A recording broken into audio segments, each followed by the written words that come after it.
ধর্মের বর্ণের কোনো মানুষ এদের কাছ থেকে কোনোভাবেই সালামু আলা রাসূলিল কারীম ওয়া আলা মুহাম্মদ ইউসুফের দিকে তাকালে আমরা দেখতে পারি তার মাথার কি চরিত্র করেছে তারা। তোমাদের অত গুলি নাই, তোমাদের অত অস্ত্র নাই, আমাদেরকে একে একে খুন করে শেষ করে দেবে, একে একে সমস্ত অস্ত্র শেষ হয়ে যাবে, জামাত শিবির শেষ হবে না, শেষ হবে না, শেষ হবে না।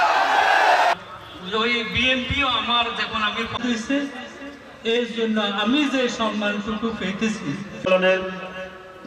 সংগ্রামের সভাপতি সম্মানিত স্বৈরাচারী হাসিনা তার দোসরেরা আজকে তার রেখে যাওয়া শান্তির দেশ বানাতে হবে। আল্লাহর কাছে তৌফিক কামনা করে আপনাদের কাছে আহ্বান। ইয়াকুবপুরের কৃতি সন্তান শহীদ আবু বকর শিবলু